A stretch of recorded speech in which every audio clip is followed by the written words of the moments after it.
Assalamu alaikum dear students, hope you are doing well. Today I am going to start methods of integration. ये मेरी एक colleague हैं तो उनकी request थी कि ये मेथड्स ऑफ इंटीग्रेशन पे आप एक्सरसाइज 6.1 की जो वीडियो वो अपलोड करें, तो उन्होंने मेरे साथ ये शेयर किया है एक पीडीएफ कि आपने इसी के अकॉर्डिंग शेयर करनी है, इसी पर वीडियो बना के। तो सबसे पहले हमें इंटीग्रेशन का पता होना चाहिए कि इंटीग्रेशन आपके पास क्या है। इंटीग्रेशन मीन्स कि आपके पास एरिया अंडर द कर्व, जैसे आपके पास डिफ्रेंसिएशन होता है और आपके पास कैलकुलस आपके पास क्या होता है कि आप कैलकुलस में दो मेन चीज़ें स्टडी करते हैं, rate of change and area under the curve. तो आपके पास जो रेट ऑफ चेंज होता है वो आपके पास क्या है, डिफ्रेंसिएशन, और area under the curve means integration. Integration का आपके पास बेसिकली ओरिजिन क्या होता है, एरिया अंडर द कर्व। अब आपके पास इंटीग्रेशन के केस में आप इंटीग्रल को लाइक आप डिनोट किसके साइन के साथ करते हैं, इंटीग्रल के साइन के साथ, लाइक उस शेप में। और नेक्स्ट अभी मैं आपको बता दूंगी कि आप इंटीग्रल साइन आपके पास क्या होता है। फिर आपके पास जो फंक्शन होता है इंटीग्रल के केस में। अच्छा, एक और चीज़ हमेशा याद रखनी है, डेरिवेटिव के केस में आपके पास जो गिवन पोलिनोमियल होती है, अगर आप उसके ऊपर डेरिवेटिव अप्लाई करते हैं, डेरिवेटिव में आपके पास कांस्टेंट रूल होता है, आपके पास पावर रूल होता है, प्रोडक्ट रूल होता है। डेरिवेटिव के केस में एक बात हमेशा याद रखनी है, डेरिवेटिव के केस में जो गिवन पोलिनोमियल होती है उसमें आपके पास जो डिग्री होती है वो आपके पास रिड्यूस होती है। इंटीग्रेशन के केस में जो आपके पास डिग्री होती है वो आपके पास क्या होती है, इंक्रीज होती है। इंटीग्रेशन के केस में जो आपके पास डिग्री है वो आपके पास क्या होगी, इंक्रीज होगी। अब आपके पास इंटीग्रेशन में क्या होता है कि integration means area under the curve. अब आपके पास इंटीग्रल जब आपके पास फंक्शन होता है अंडर इंटीग्रल साइन, वो आपके पास क्या होता है, जो गिवन है इंटीग्रेशन है। अब गिवन फंक्शन अगर आपके पास इंटीग्रल साइन के साथ है तो वो आपके पास है इंटीग्रेशन। इंटीग्रेशन में आपके पास इंटीग्रेंट होता है, फिर आपके पास इंटीग्रल होता है गिवन फंक्शन।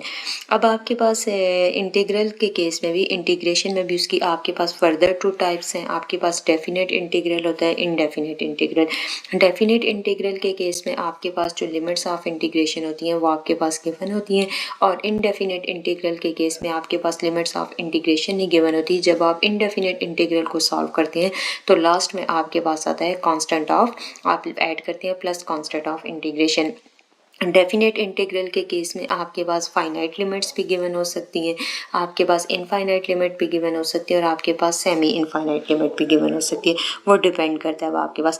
अब नेक्स्ट जो आपके पास चैप्टर नंबर 6 है, मेथड्स ऑफ इंटीग्रेशन। इसमें आपके पास जो इंटीग्रल की आपके पास, जैसे इंटीग्रेशन में आपके पास उसके डिफरेंट रूल्स हैं, तो यहाँ पर आपके पास जो इंटीग्रेशन के दो मेथड आप डिस्कस करेंगे वो आपके पास है इंटीग्रेशन बाय सब्स्टिट्यूशन और इंटीग्रेशन बाय पार्ट्स।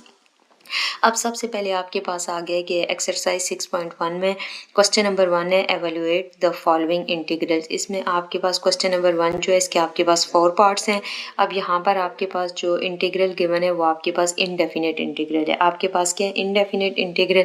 अब यहाँ पर सबसे पहले देखें, आपके पास फर्स्ट क्वेश्चन में गिवन है ax² + 2bx + c whole power n ax + b। अब आपके पास इंटीग्रेशन के केस में डिफरेंट टाइप्स हैं, टाइप्स 1, टाइप्स 2, टाइप्स 3, टाइप्स 4। अब यहाँ पर आपके पास प्रॉपर जो टाइप्स है वो मेंशन नहीं है, मगर क्वेश्चन में आपके पास मेंशन है कि आपने क्वेश्चन नंबर 1 में टाइप 1 जो है इंटीग्रेशन की ये आपने ऐड करनी है। ये आपके पास जो चैप्टर नंबर 6 है इंटीग्रेशन का, ये हमारे पास जो पंजाब बोर्ड है उसकी ये बुक है, ये KPK उसकी मैथमेटिक्स की बुक नहीं है, FSC का। तो यहाँ पर आपके पास टाइप 1 से आपने क्वेश्चन नंबर 1 को सॉल्व करना है। तो यहाँ पर इसके पास देखें कि ये आपके पास गिवन फंक्शन है। फंक्शन आपके पास क्या है, ax² + 2bx + c whole power n। और अगर आपके पास फंक्शन और उसका डेरिवेटिव दोनों प्रोडक्ट में हो तो आपके पास टाइप 1 को कैसे अप्लाई करते हैं। अब आपके पास ये जो गिवन क्वेश्चन में अगर आप 2 के साथ मल्टीप्लाई और डिवाइड करेंगे तो आपके पास ये जो टाइप 1 है वो आपके पास ईजीली अप्लाई हो जाएगी। सेकेंड में देखें, आपके पास फंक्शन आपके पास क्या है, √1 - 2x²। तो लाइक आप इसको लिख सकते हैं 1 - 2x² होल पावर n। अब इसका डेरिवेटिव क्या बनता है, जस्ट -4x।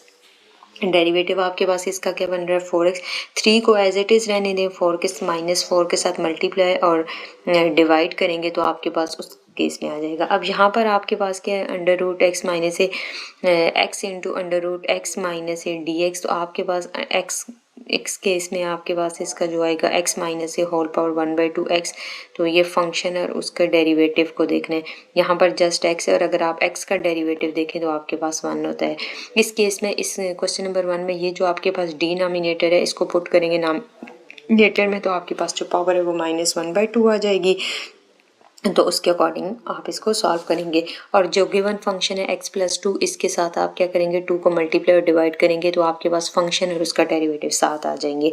अब सबसे पहले क्वेश्चन नंबर 2 में आपके पास क्या है कि टाइप 2 से आपने सॉल्व करना है और क्वेश्चन नंबर 3 को आपने टाइप 3 से सॉल्व करना है। क्वेश्चन नंबर 4 को आपने टाइप 4, टाइप 5, टाइप 6 से सॉल्व करना है। तो सबसे पहले स्टार्ट करते हैं सोल्यूशन। ये आपके पास गिवन है, आपके पास क्वेश्चन नंबर 1 है evaluate the following integral. Question number 1 आपके पास गिवन है ax² + 2bx + c whole power n into ax + b dx। सबसे पहले ये आपके पास क्या है फंक्शन है ax² + 2bx + c whole power n। इस फंक्शन को आप देखें तो फंक्शन के केस में आपने सबसे पहले क्या किया हुआ है कि ax² + 2bx + c whole power n, तो आप पावर n को छोड़ें, जस्ट जो आपके पास फंक्शन है ax² + 2bx + c इसका आप डेरिवेटिव लें। तो इसका डेरिवेटिव आपके पास क्या है, a आपके पास कांस्टेंट है, x² है, तो x² का जब डेरिवेटिव लेंगे तो आपके पास यहाँ पर पावर रूल अप्लाई होगा। पावर आपके पास बेस में आ जाएगा और पावर में से एक नंबर माइनस हो जाएगा और x का जब आप इंटरनल डेरिवेटिव लेंगे, x का derivative with respect to x तो 1 आ जाएगा। 2b है, अब यहाँ पर x का derivative with respect to x 1 आ जाएगा। c आपके पास कांस्टेंट है, कांस्टेंट का डेरिवेटिव आपके पास क्या होता है ऑलवेज इक्वल टू 0। तो आपके पास इसका जो डेरिवेटिव आ रहा है वो आपके पास है 2ax + 2b। अब देखिए फंक्शन और उसका डेरिवेटिव जब दोनों साथ हों, इस केस में आपके पास फंक्शन का जो डेरिवेटिव है वो आपके पास आता है 2ax + 2b, मगर आपके पास क्या गिवन है ax + b। अगर आप इसके साथ 2 को मल्टीप्लाई और डिवाइड करें तो आपके पास फंक्शन और उसका डेरिवेटिव दोनों आपके पास किस में आ जाएंगे प्रोडक्ट में। तो आपके पास उस केस में जो रूल 1 है, जो आपके पास फर्स्ट फंक्शन है, आपके पास इंटीग्रल के केस में f(x) इंटू f(x) dx हो इक्वल टू हो और आपके पास f(x) जो गिवन फंक्शन है whole power n into f(x) dx equal to होगा फंक्शन और उसका डेरिवेटिव। तो उसके केस में आप n+1 पावर में भी n1 ऐड करेंगे और सेम आप उसके डिनोमिनेटर में भी। अब यहाँ पर आप देखिए फंक्शन आपके पास क्या है ax² + 2bx + c और उसका डेरिवेटिव क्या आ रहा है 2x + d, दोनों आपके पास प्रोडक्ट में है तो आप रूल 1 को यूज़ करेंगे। उसके अकॉर्डिंग आपके पास क्या है जो गिवन फंक्शन है उसमें 1 ऐड कर देंगे। ax² + 2bx + c power n+1 power में 1 ऐड करेंगे डिवाइडेड बाय डिनोमिनेटर में भी आपके पास क्या आ जाएगा n+1 + c1 आपके पास क्या है constant of integration. Constant of integration आपके पास इसलिए है कि जो गिवन इंटीग्रल है वो आपके पास इनडेफिनेट इंटीग्रल है। इसमें जस्ट आपके पास क्या एरिया अंडर द कर्व, आपके पास डोमेन नहीं गिवन, तो आपके पास क्या है इनडेफिनेट इंटीग्रल है तो आपने पुट कर दिया कांस्टेंट ऑफ इंटीग्रेशन। जस्ट आप c भी पुट कर सकते हैं, c1 भी आपके पास क्या है कांस्टेंट ऑफ इंटीग्रेशन। अब इसको फर्दर सिंपलेस्ट फॉर्म में लिखा है तो आपके पास आ गया ax² + 2bx + c whole power n+1 divided by 2 into n+1 + c1 mean constant of integration. Question number 2 में आप देखें आपके पास गिवन है 3x into √1 - 2x² dx। Same आपके पास सबसे पहले जो गिवन आपके पास है 1 - 2x होल पावर n, इस केस में 1 n आपके पास किसके इक्वल है 1/2 के इक्वल है। अब आपके पास 1 - 2x² है, सबसे पहले इसका डेरिवेटिव ने आपके पास क्या आ रहा है 1 का डेरिवेटिव आपके पास आ जाएगा 0 - 2x² है, 2 - 2 आपके पास कांस्टेंट है, x² के ऊपर आपके पास पावर रूल अप्लाई होगा, पावर बेस में आ जाएगी, पावर से एक माइनस होगा तो आपके पास जो इसका डेरिवेटिव आ जाएगा वो आपके पास क्या है -4x। अब यहाँ पर देखिए आपके पास गिवन क्या है 3x, इट्स मीन्स कि 3 आपको एज अ कांस्टेंट 3 को कंसिडर करेंगे, इंटीग्रल से आप आउटसाइड लिखेंगे, आपके पास इनसाइड इंटीग्रल आ जाएगा 1 - 2x² whole power 1/2 into x। अब आपके पास जो इंटीग्रल है उसका जो फंक्शन का जो आपके पास डेरिवेटिव है वो आना चाहिए -4x। तो आप ऐसा करेंगे -4 से मल्टीप्लाई और डिवाइड करेंगे, -4 से मल्टीप्लाई और डिवाइड करेंगे तो आपके पास वो कंडीशन सेटिस्फाइड हो जाएगी। आपके पास ये फंक्शन और उसका डेरिवेटिव दोनों प्रोडक्ट में आ जाएंगे, आपके पास रूल 1 अप्लाई होगा, आपके पास n+1 डिवाइडेड बाय n+1। इस केस में n आपके पास क्या है 1 डिवाइडेड बाय 2+1 और जैसे आप नॉमिनेटर में आप पावर को ऐड करें तो डिनोमिनेटर में भी n+1, तो n आपके पास है 1/2 + 1 plus constant of integration. Constant of integration में आप c1 भी पुट कर सकते हैं, जस्ट c भी आप लिख सकते हैं कांस्टेंट ऑफ इंटीग्रेशन। अब 1/2 + 1 है, इसको सिंपलेस्ट फॉर्म में करेंगे तो यहाँ पर आप एलसीएम लेंगे तो आपके पास आ जाएगा 3/2। तो आपके पास आ जाएगा 3 × 1 - 2x² whole power 3/2 divided by 3/2 plus constant of integration. ये 3/2 आपके पास डिनोमिनेटर में है, जब आप इसको नोमिनेटर में लेके जाएंगे तो आपके पास ये रेसिप्रोकल में आ जाएगा -3/4 × 2/3 और आपके पास 1 - 2x² bracket close power 3/2 plus constant of integration. 2 1 time 2 2 2 ज़ार आपके पास 4 आ जाएगा, 3 3 से कैंसिल। जो आपके पास फाइनल आंसर आएगा वो आपके पास है -1/2 × 1 - 2x² whole 3/2 plus constant of integration. Next आपके पास क्वेश्चन नंबर 3 है। क्वेश्चन नंबर 3 में आपके पास गिवन है x × √x - 8 dx। अब सबसे पहले यहाँ पर देखें आपके पास क्या गिवन है, x × √x से आपके पास इसकी पावर लाइक यहाँ पर n की जगह पे आपके पास क्या आ जाता है 1/2। सबसे पहले जो गिवन फंक्शन x माइनस से इसका डेरिवेटिव लें तो इसका डेरिवेटिव आपके पास क्या आता है 1 आता है।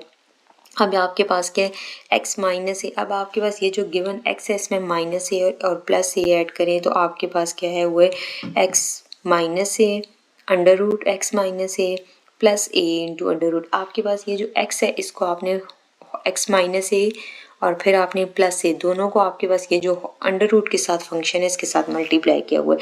तो आपके पास पहले जो फॉर्म आ गया वो आपके पास आ गया x minus a × √x minus a plus a × this plus a × x minus a whole power 1/2। इस केस में तो आपके पास इसका जो डेरिवेटिव आएगा वो 1 आएगा और x minus a whole power 3/2 इस केस में भी आपके पास जो डेरिवेटिव है वो 1 आ जाएगा।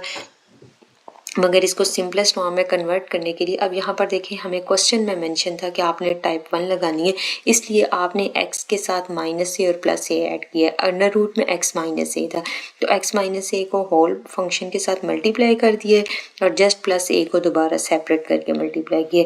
तो आपके पास जो फाइनल में फॉर्म बनी है x माइनस ए 3/2 + 1 डिनोमिनेटर में भी एज इट इज़ आ जाएगा plus a × x minus whole power 1/2 + 1 divided by 1/2 + 1। 3/2 + 1 को आप एलसीएम लेके सिंपलेस्ट फॉर्म में लिखेंगे तो आपके पास आ जाएगा 5/2। 1/2 + 1 को सिंपलेस्ट फॉर्म में लिखेंगे तो आपके पास आ जाएगा 3/2। जो फाइनल आंसर आपके पास आ गया वो आपके पास आ गया। जब आपके पास डिनोमिनेटर में फ्रैक्शन की फॉर्म में हो, जब आप इसको नोमिनेटर में कन्वर्ट करते हैं तो आपके पास वो रेसिप्रोकल में आ जाता है। 5/2 है तो आपके पास 2/5 × x minus a whole power 5/2 plus 2a/3 x minus a whole power 3/2 plus constant of integration. Next आपके पास क्वेश्चन नंबर पार्ट 4 आ गया। अब पार्ट 4 में देखें आपके पास गिवन है x + 2 divided by √2x² + 8x + 9 dx। अब सबसे पहले आपके पास जो गिवन फंक्शन है आपके पास क्या है वो 2x² + 8x + 9, इसका आप डेरिवेटिव लें तो आपके पास आता है 4x + 8। तो आपके पास जो फंक्शन है वो डिनोमिनेटर में अगर आप इसको नोमिनेटर में कन्वर्ट करेंगे तो आपके पास पावर 1/2 है तो आपके पास क्या हो जाएगी -1/2। तो आपके पास इसका जो डेरिवेटिव है वो आता है 4x + 8। आपके पास जस्ट गिवन है x + 2 तो आप 4 के साथ मल्टीप्लाई और डिवाइड करेंगे तो आपके पास वो कंडीशन सेटिस्फाइड हो जाएगी, आपके पास फंक्शन और उसका डेरिवेटिव। तो अब आपके पास फॉर्म क्या बन रही है 1/4 × 2x² + 8x + 9 की पावर है -1/2 + 1 इसमें आप ऐड करेंगे पावर और +1 आपके पास एज इट इज़ डिनोमिनेटर में भी ऐड होगा प्लस कांस्टेंट ऑफ इंटीग्रेशन। फिर आप इसका एलसीएम लेंगे, एलसीएम में आपके पास -1/2 + 1 है तो एलसीएम लेने के बाद आपके पास 1/2 हो जाएगा, डिनोमिनेटर में भी 1/2 हो जाएगा। डिनोमिनेटर में फ्रैक्शन की फॉर्म में इसका रेसिप्रोकल लेंगे तो आपके पास आ जाएगा 2/1/4 × 2/1 आपके पास फंक्शन 2x² + 8x + 9 1/2 है तो आपके पास ये स्क्वायर रूट आ जाएगा, इसके ऊपर plus constant of integration. Next है आपके पास क्वेश्चन नंबर 2। क्वेश्चन नंबर 2 में आपके पास क्वेश्चन नंबर 2 को आपने सॉल्व करना है टाइप 2 से।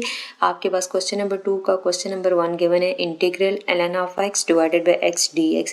अब यहाँ पर सबसे पहले ln of x divided into 1/x। अब आपके पास एक फंक्शन है ln of x और आपके पास है 1/x dx।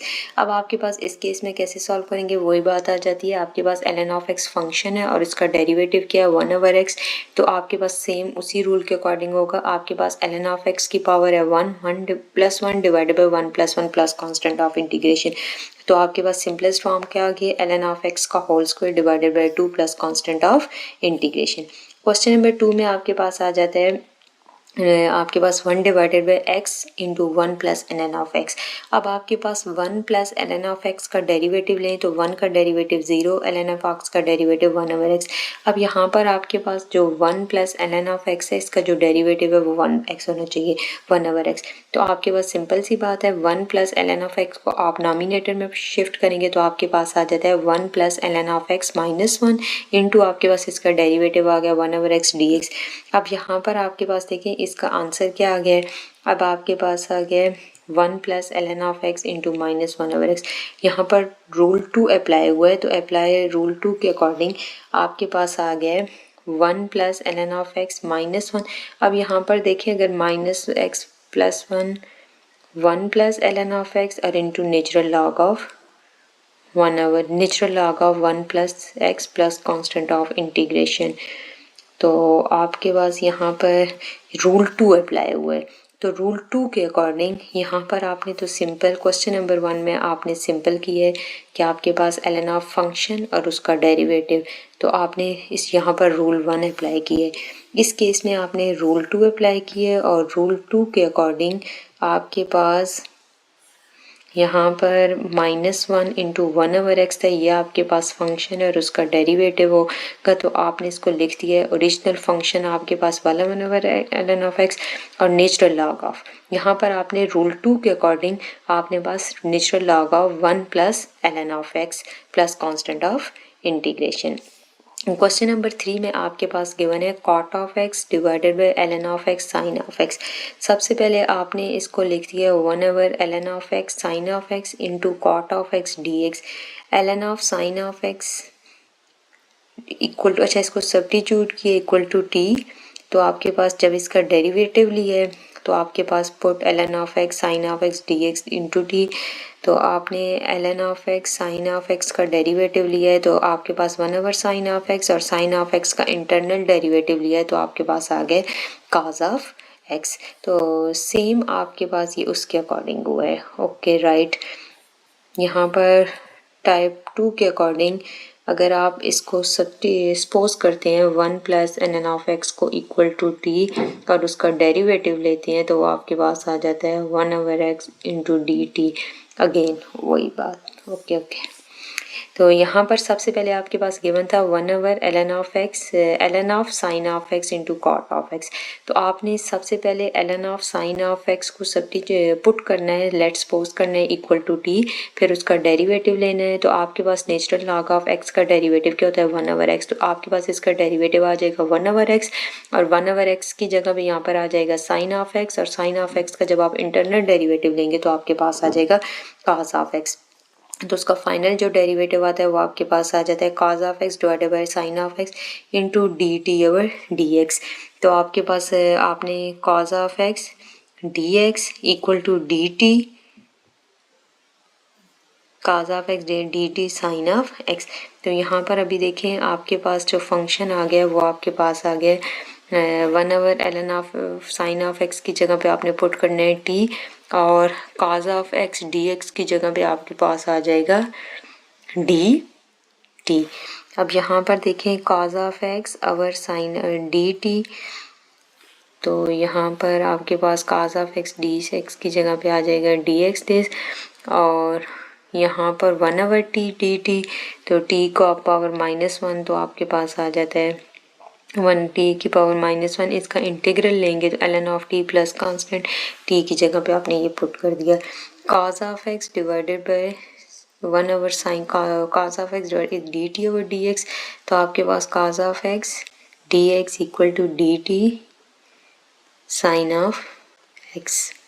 तो यहाँ पर फाइनल जो आंसर आ गया L N of into L N of sine of x plus constant of integration. Next है क्वेश्चन नंबर 3। क्वेश्चन नंबर 3 में आपने टाइप 3 अप्लाई करनी है। टाइप 3 में आपके पास है question number 1 cos inverse of x divided by under root 1 minus x square d x. अब सबसे पहले आपके पास यहाँ पर cos inverse of x divided by under root 1 minus x square d x. तो आपने सबसे पहले cos इनवर्स ऑफ x को पुट करना है, लेट करना है इक्वल टू t, फिर cos इनवर्स ऑफ x का डेरिवेटिव लेना है, तो जो आपके पास किसके इक्वल है -1 divided by √1 minus x square. तो cos इनवर्स ऑफ x को आपने सपोज किया है t और आपके पास -1 divided by √1 minus x square, इसके डेरिवेटिव को सपोज ये आपके पास cos इनवर्स ऑफ x और यहाँ पर माइनस साइन लगा के मल्टीप्लाई डिवाइड करें, ये उसका आ गया डेरिवेटिव। तो आपके पास t into minus D T, तो आपके पास t है तो यहाँ पर पास रूल टाइप 1 अप्लाई कर दिए, आपके पास t की power t n+1 like 1 + 1 divided by 1 + 1 plus constant of integration. तो आपके पास जो फाइनल आंसर आ गया वो -t² divided by 2 plus constant into minus cos inverse of x whole square divided by 2 plus constant of integration. Part 2 में आपके पास क्या है कि e की पावर एक्सपोनेंशियल की power m into tan inverse of x divided by 1 + x square. अब यहाँ पर देखें आपने सबसे पहले tan इनवर्स ऑफ x को सपोज करना है t, और tan इनवर्स ऑफ x का जब डेरिवेटिव लेंगे तो वो आपके पास किसके इक्वल आता है 1 डिवाइडेड बाय 1 + x स्क्वायर। अब यहाँ पर दो फंक्शन आ गए e raise to power like m into t d t, e raise to power mt है, तो आपके पास इंटीग्रल के केस में जब एक्सपोनेंशियल फंक्शन के ऊपर इंटीग्रल अप्लाई करेंगे तो आपके पास क्या था, अगर e raise to power 2t है तो आपके पास e raise to power 2t divided by 2 plus constant of integration. तो आपके पास वही आंसर आ गया उसी के अकॉर्डिंग। नेक्स्ट है आपके पास क्वेश्चन नंबर पार्ट 3 आ जाता है। पार्ट 3 में आपके पास है tan inverse of x whole cube divided by 1 + x square. Same आप उसी तरीके से tan इनवर्स ऑफ x को सब्स्टिट्यूट करेंगे t, फिर उसका डेरिवेटिव लेंगे तो आपके पास आ जाता है 1 + x स्क्वायर। तो यहाँ पर प्रॉपर डेरिवेटिव लिया हुआ है तो आपके पास आ जाता है 1 divided by 1 + x square dt over dx। आपने dx की value like dx divided by 1 + x square किसके इक्वल है, dt के इक्वल है, तो आपने वैल्यूज पुट कर दी हैं। t³ इंटू डी टी के पर यूज़ करेंगे रूल 1 को, t की power 3 + 1 divided bye 3 + 1 plus constant of integration. Question number 4 के ऊपर आपने अप्लाई करनी है टाइप 4, टाइप 5 और टाइप 6। अब सबसे पहले क्वेश्चन नंबर जो 1 है sin³ x dx, तो आपके पास सबसे पहले इसको ओपन करके लिखेंगे sin² of x into sine of x dx। sin² of x का फार्मूला क्या होता है, like sin² x plus cos² x equal to 1, तो आपके पास 1 माइनस cos² x किसके इक्वल हो जाता है, sin² ऑफ x। तो यहाँ पर 1 minus cos² x into sine of x dx, फिर sine of x into minus cos² x into sine of dx। तो आपने sine of x plus cos² x into minus sine of x dx, तो आपके पास formula यहाँ पे previous formula. अब आपने यहाँ पर अपनी बुक को फॉलो करना है, यूज़ करना है आपने फार्मूला नंबर 6 और पेज नंबर अपनी बुक का 172। सेम आपके पास यहाँ पर फार्मूला भी उसी के अकॉर्डिंग अप्लाई हुआ है कि cos 5 उसको सबसे पहले ओपन करके लिखें, फिर स्क्वायर का स्क्वायर लेंगे, फिर मल्टीप्लाई करें और आपके पास जो इंटीग्रल। अब यहाँ पर देखें ऊपर वाले केस में भी ये साइन ऑफ x है ना, तो साइन ऑफ x का इंटीग्रल आ गया माइनस cos ऑफ x। अब यहाँ पर cos² x into minus sine of x, cos का डेरिवेटिव आपके पास क्या होता है फंक्शन और उसका डेरिवेटिव, cos का डेरिवेटिव आपके पास क्या होता है माइनस साइन, तो यहाँ पर वो अप्लाई कर दिया है। सेम इस क्वेश्चन में भी पहले इसको सिंपलेस्ट फॉर्म में लिखा है, ओपन करके लिखा है, फिर cos² into whole square cos of x, cos² x किसके इक्वल है 1 minus sin² x whole square cos of x। फिर आप इसको ओपन करें तो आपके पास आ जाता है a minus b whole square a² plus b² minus 2ab और इंटू cos ऑफ x। तो फाइनल फॉर्म आ गई है cos of x minus 2 sin² x into cos of x plus sin 4x cos of x। अब cos का derivative आपके पास क्या आ जाता है sin of x, internal derivative 1 है, माइनस 2 को कांस्टेंट कंसीडर करें, sin square x into cos of x। तो यहाँ पर रूल 1 अप्लाई होगा, फंक्शन और उसका डेरिवेटिव दोनों प्रोडक्ट में, तो sin की power 2 + 1 divided by 2 + 1 into x। यहाँ पर भी फंक्शन और उसका डेरिवेटिव प्रोडक्ट में, यहाँ पर प्लस कांस्टेंट ऑफ इंटीग्रेशन। ये फाइनल आंसर आपके पास आ गया। सेम नेक्स्ट क्वेश्चन में sin 5x into cos of x, वही बात आ जाती है कि ये फंक्शन और उसका डेरिवेटिव दोनों प्रोडक्ट में है, तो आपने डायरेक्ट इसका आंसर लिख दिया sin² x cos³ x dx। अब सबसे पहले sin² x है, तो sin² x को अगर आप ओपन करके लिखते हैं तो आपके पास आ जाता है 1 माइनस cos² एक्स, और cos into cos square x है तो कॉस स्क्वायर एक्स को ओपन करें तो 1 माइनस साइन स्क्वायर एक्स। तो फिर आप इसको इस तरीके से ओपन करके फिर इसको सॉल्व करेंगे तो आपके पास फाइनल आंसर आ जाएगा। Thank you so much for watching.